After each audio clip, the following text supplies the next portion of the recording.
Malam hari ini saya mau berbicara tentang penyembahan, saudara-saudara. Mari kita buka Yohanes pasal yang keempat. Yohanes pasal yang keempat. Saya baca yang pertama, Bapak Ibu Saudara. Ayat yang kedua kita baca bergantian sampai selesai. Percakapan dengan perempuan Samaria. Ketika Tuhan Yesus mengetahui bahwa orang-orang Farisi telah mendengar bahwa ia memperoleh dan membaptis murid lebih banyak daripada Yohanes, meskipun Yesus sendiri tidak membaptis melainkan murid-muridnya,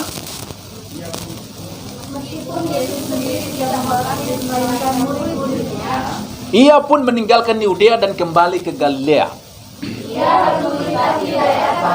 Maka sampailah ia ke sebuah kota di Samaria yang bernama Sikar, dekat tanah yang diberikan Yakub dahulu kepada anaknya Yusuf.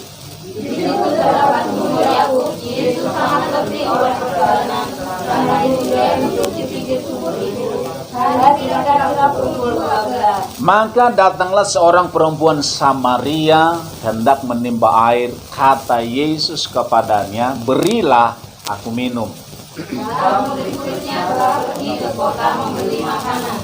Maka kata perempuan Samaria itu kepadanya, "Masakan engkau seorang Yahudi minta minum kepadaku seorang Samaria? Sebab orang Yahudi tidak bergaul dengan orang Samaria."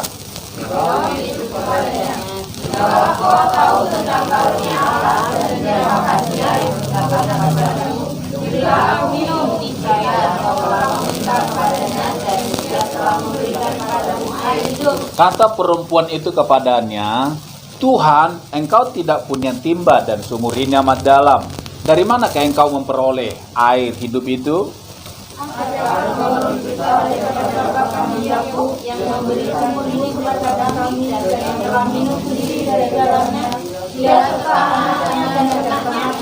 Jawab Yesus kepadanya, "Barang siapa minum air ini, ia akan haus lagi. Tapi barang siapa minum air yang akan diberikan kepadanya, ia akan haus untuk selama-lamanya. Sebaliknya air yang akan diberikan kepadanya akan menjadi mata air di dalam dirinya, yang terus-menerus memanjat sampai kepada hidup yang kekal." Kata perempuan itu kepadanya, "Tuhan, berikanlah aku air itu supaya aku tidak haus dan tidak usah datang lagi ke sini untuk menimba air."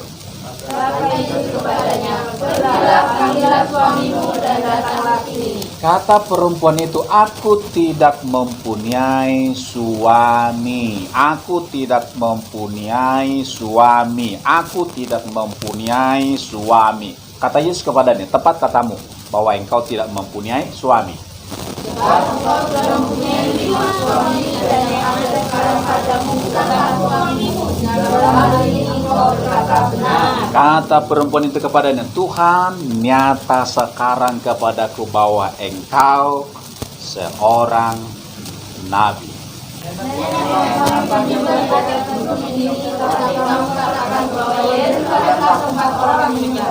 Kata Yesus kepadanya, "Percayalah kepadaku, hai perempuan, saatnya akan tiba bahwa kamu akan menyembah Bapa bukan di gunung ini dan bukan juga di Yerusalem.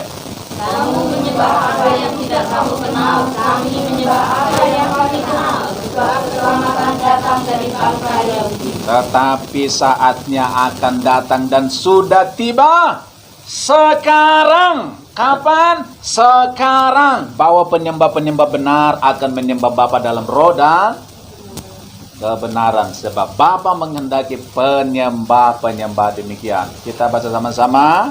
Allah itu roh, dan barang siapa menyembah Dia harus menyembahnya dalam roh dan kebenaran.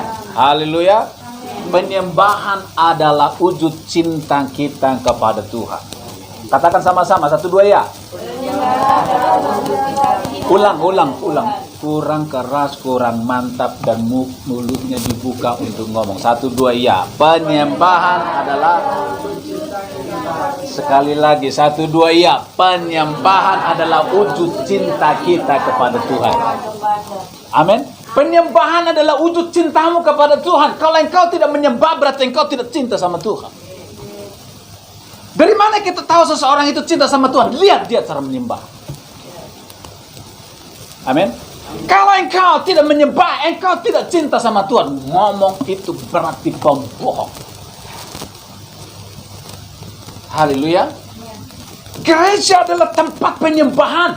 Gereja adalah tempat pemuji buat Tuhan. Kalau di gereja tidak menyembah, berarti kita sedang berbohong di hadapan Tuhan. Masih ada orang yang tidak bisa penyembahan di gereja, berarti dia bukan anak Tuhan. Katakan amin dong. Anak Tuhan berarti dia sudah dilahirkan kembali. Kalau belum dilahirkan kembali, dia belum anak Tuhan. Kalau seseorang belum bisa menyembah Tuhan, berarti dia belum lahir kembali, belum anak Tuhan. Kalau dia mengaku, aku anak Tuhan, aku orang Kristen dari dulu, tapi saya tidak penyembahan, berarti engkau belum anak Tuhan, hanya ngaku saja. Katakan amin. Ibadah yang sesungguhnya itu ibadah yang menyembah, saudara-saudara. Haleluya. Allah itu roh, dan barang siapa menyembah dia harus menyembah dalam roh dan kebenaran. Allah itu bukan seperti Efraim seperti ini. Kalau seperti Efraim, kita bisa bawa apa? Kita bisa bawa mangga nih, Efraim kasih mangga, dia senang. Tuhan dibawa mangga, nggak butuh mangga, uang. Tuhan nggak butuh uang, betul tidak? Tuhan hanya butuh penyembahanmu. Haleluya. Saudara datang ke gereja bawa uang, persembahan, berarti uang. Berarti kita nggak perlu kasih persembahan. Tuhan tidak butuh uang, yang butuh uang adalah pekerjaan Tuhan. Betul? Terus lu mau dilempar ke atas, lalu tangkap sama Tuhan. Tuhan tidak butuh uang kita, yang butuh uang kita adalah pekerjaan Tuhan. Setiap uang yang kita kasih ke gereja, apa itu? Kita kasih ke Tuhan, Tuhan ini lo ambil. Kan bukan, pasti kita kelola untuk pekerjaan Tuhan. Yang Tuhan butuhkan bukan uang, tapi worship. Jadi penyembahan itu wujud cinta kita kepada Tuhan. Kalau di gereja, gampang saudara-saudara. Mau lihat orang itu seorang penyembah, orang itu cinta Tuhan, tinggal lihat saja. Itu kanan. Ketika penyembahan, lihat begini. Kalau dia, itu. Dijauhkan itu dari surga. Amin. Ya, kalau dia masih baru, ya berarti itu masih perlu diajari karena belum tahu. Tapi kalau sudah bertahun-tahun di gereja saudara, ketika pujian, itu bukan orang Kristen. Haleluya. Coba tanya sebelahmu, kamu tadi menyembah enggak gitu? Haleluya. Kalau kamu nggak menyembah, habis ibadah kamu pulang bilang. Iya, harus ibadah soalnya. Jangan sekarang, saudara-saudara. Haleluya. Perempuan Samaria itu, tadi suaminya berapa? Dia bilang apa sama Yesus? Dia punya suami berapa? Dia nggak punya suami. Tapi, memang dia nggak punya suami. Tapi laki-laki dia banyak punya. Itu artinya itu namanya kebo, kumpul kebo. Itu. Jadi dia datang ke sumur itu sebenarnya dia untuk memuaskan rasa ketidakpuasan dalam hidupnya. Bukankah orang-orang hari ini banyak orang yang tidak puas hidupnya? Sekalipun dia orang Kristen, saudara. Tidak jaminan, saudara-saudara, orang Kristen dia sudah mengalami kepuasan yang sejati dalam hidupnya. Kalau orang sudah menemukan kepuasan sejati, dia orang yang paling berbahagia di dunia ini. Kepuasan, kebahagiaan kita bukan ditentukan dari aset kita, saldo kita, uang. Bukan. Saya tidak banyak uang. Saya tidak punya banyak aset. Tapi saya merasa saya orang yang paling berbahagia di dunia ini. Nggak tahu, saudara seperti itu apa enggak? Apa saudara merasa saudara orang yang paling malang di dunia ini? Iya. Kalau saudara masih berpikir saudara orang yang paling malang, apa ya? Saudara masih merasa, aduh hidup ini kenapa ya? Nah, seperti ini hidup ini terus bertanya-tanya, seperti seolah-olah tidak ada kepuasan. Berarti saudara belum menemukan kepuasan yang sejati. Seharusnya setiap orang yang berjumpa Yesus, dia menemukan kepuasan sejati. Kalau kita belum menemukan kepuasan sejati, berarti kita belum berjumpa Yesus. Tapi saya kenal Kristen, saya ke gereja. Oh, itu bukan jaminan, bukan jaminan. Bukan jaminan. Haleluya. Jaminannya apa? Jaminannya hubunganmu dengan Tuhan. Itu nggak ada di luar itu. Amin, saudara. Amin. Itu bisa dilihat. Bagaimana engkau setiap hari baca firman enggak? Setiap hari engkau doa enggak? Setiap hari engkau penyembahan? Kalau enggak, itu salah satu tanda bahwa engkau belum hidup di dalam kepuasan yang sejati. Kepuasan sejati itu hanya satu solusinya, Yesus. Tidak ada di luar Yesus, tidak ada. Kalau ada, saudara, orang banyak yang mengalami kepuasan sejati dalam hidup. Tapi masalahnya tidak ada, hanya satu. Jesus Christ is Lord. Amin. Haleluya. Kemarin minggu yang lalu khotbah tentang apa? Wanita Sirofenesia. Dia bukan orang Kristen, dia bukan orang Yahudi, tapi dia orang di luar Kristen, di luar iman Yahudi. Tapi dia datang kepada Yesus. Kenapa dia datang kepada Yesus? Hah? Kalau ada yang bilang karena dia sudah mengenal Yesus, dia belum mengenal Yesus. Dia tidak kenal Yesus. Dia hanya tahu tentang Yesus. Dari mana dia tahu? Dia dengar Yesus melakukan mujizat. Kemudian saat itu dia butuh mujizat. Anaknya butuh, ingin disembuhkan. Saya percaya wanita itu selama ini dia mencari mujizat kemana-mana, tapi tidak menemukan. Begitu dia dengar Yesus bisa menyembuhkan, dia tahu, dia muncul imannya. Aku percaya anakku pasti sembuh. Iman yang besar seperti itu membuat dia melangkah. Yesus, aku harus datang kepadamu. Tapi Yesus bilang, kamu anjing. Kamu orang kafir, kamu gak boleh. Tapi aku gak peduli. Yang aku mau butuh Yesus. Sikap kita orang Kristen mencari Yesus seperti itu enggak? Mencari Yesus itu, orang Kristen itu seperti itu apa enggak, saudara-saudara? Hari Minggu mau ibadah. Udah tahu hari Minggu mau ibadah, jauh-jauh hari janjian sama orang. Kayaknya saudara Mol itu mengalami. Ya kan? Hari Minggu itu kan ibadah, tapi masih janjian sama orang. Duluan siapa? 2000 tahun ke depan kita ibadah hari Minggu. Dari sekarang gak usah janjikan 2000 tahun ke depan kalau masih hidup. Haleluya. Iya, hari Minggu itu ibadah, saudara. Wanita Sirofenesia ini dia mencari Tuhan, gak peduli yang lain. Aku fokusnya hanya satu, Yesus. Dia layak dapat mujizat, ya kan? Padahal Yesus bilang sebenarnya bukan untuk kamu loh mujizat ini, tapi karena aku lihat kesungguhanmu, kesetiaanmu, yang seharusnya kamu nggak layak udah tak kasihkan. Yang lain yang malas ke gereja udah nanti aja nanti. Yang tidak datang hari ini nanti kamu dulu. Gitu. Nah, untung yang kita datang hari ini. Amin. Tuhan. Haleluya.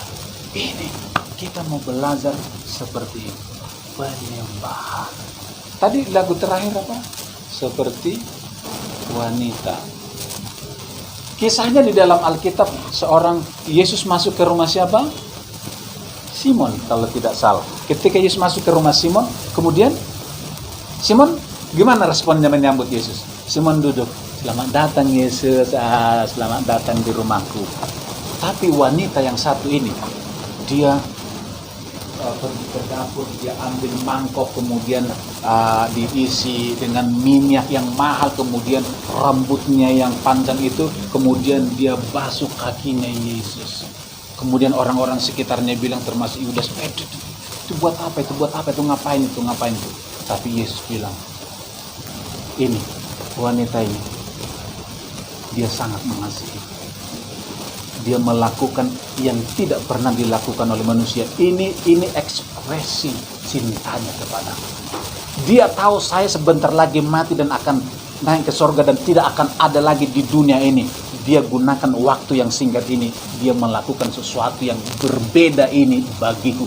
Itu yang membuat Yesus tidak lupa sama wanita itu. Penyembahan itu sebenarnya muncul dari hati kita. Amin. Penyembahan itu tidak perlu disuruh, saudara-saudara. Penyembahan itu adalah wujud dari cinta kita kepada Tuhan. Amin. Kalau saat kita memuji Tuhan, orang bisa tidur. Mana itu sekarang? Itu dalam penyembahan. Kalau dalam khotbah ya tidak bisa dimaklumi. Tidak bisa dimaklumi, saudara-saudara. Amin. Kalau dalam penyembahan orang menyembah Tuhan, dia bisa tidur dengan tenang gitu, saudara. Itu dalam hadirat Tuhan. Luar biasa. Untung di sini nggak ada. Amin. Untung Hank nggak tidur tadi kamu ya. Ya, itu Tuhan, saudara. Kalau orang bisa tidur dalam penyembahan, itu katakan sama sebelahmu terlalu bilang. Luar biasa. Itu terlalu.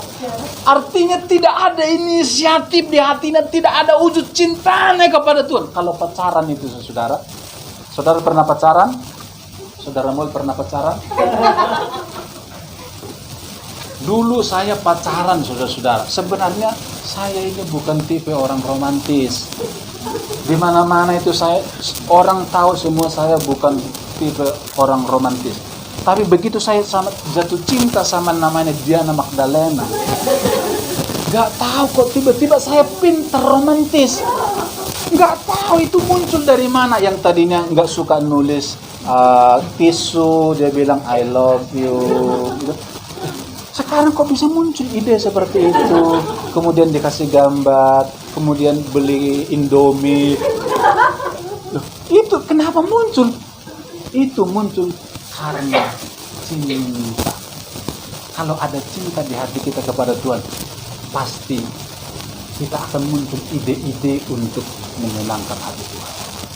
Kalau saudara mulai cinta sama pacarnya, pasti nggak usah disuruh.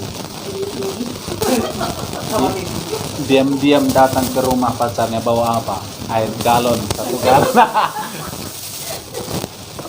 Itu muncul dengan sendiri. Kalau saudara cinta sama Tuhan, enggak usah disuruh penyembah, pasti semua berlomba-lomba untuk menyembah. Amin. Haleluya. Kalau ibadah setiap hari Minggu seperti ini, saya percaya gereja kita seperti penuh dengan 1.000 orang, saudara-saudara.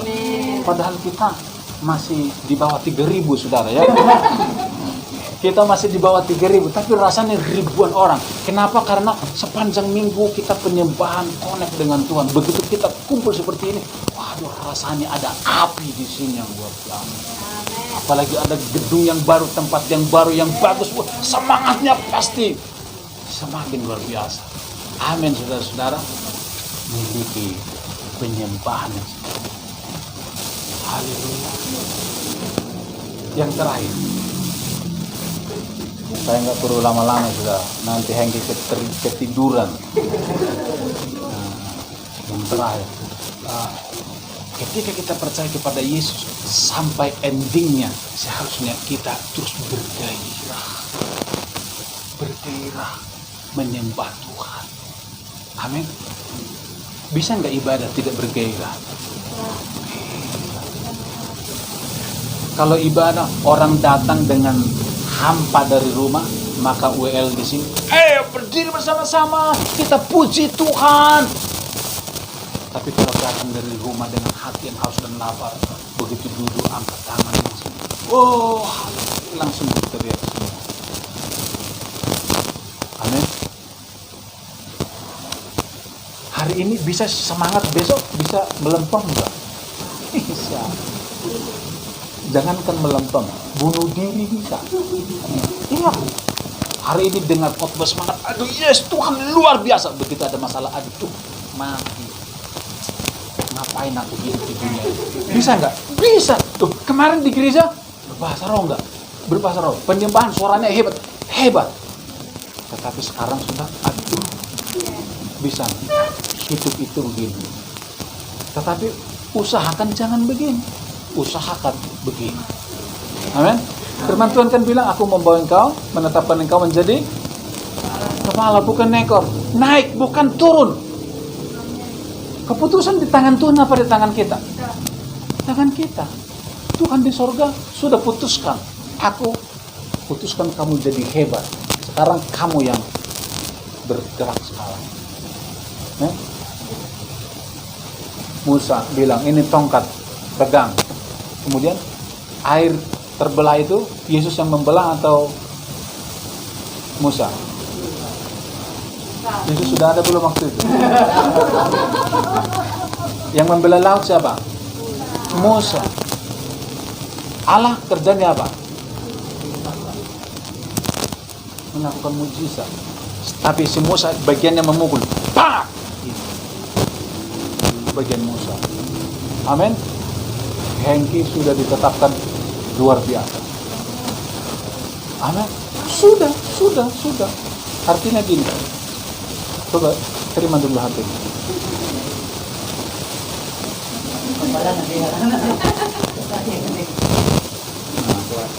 Harus duduk di situ.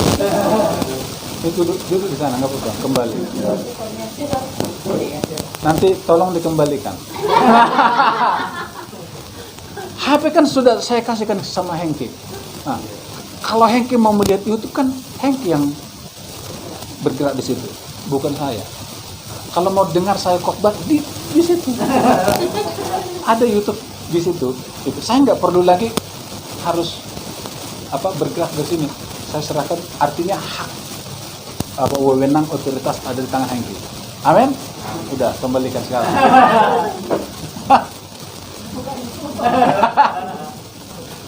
Ya. Tuhan pun seperti itu caranya, saudara-saudara. Dia sudah tetapkan kita menjadi luar biasa, menjadi hebat, menjadi kepala. Sekarang bagian kita adalah bertindak. Men, Hengki bertindak.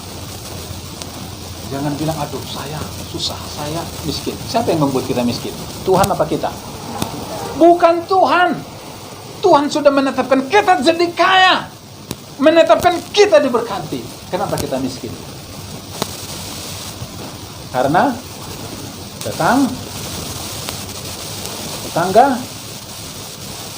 bukan tidak. Karena kita. Amin. Winda mau sukses atau tidak bukan ditentukan oleh Tuhan. Apalagi orang tua, bukan Tuhan menentukan. Tuhan sudah menetapkan engkau sukses. Sekarang bagianmu. Amin. Louis sudah ditetapkan Tuhan menjadi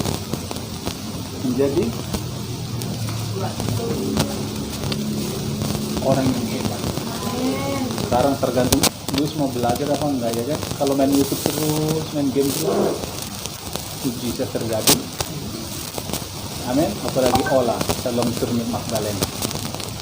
Haleluya. Kita sudah ditetapkan semuanya. Tergantung bagaimana kita berjalan bersama dengan Dia. Penyembahan lakukan setiap. Penyembahan adalah seluruh aspek hidup. Amin. Cinta kita kepada Tuhan adalah penyembahan. Mari kita datang.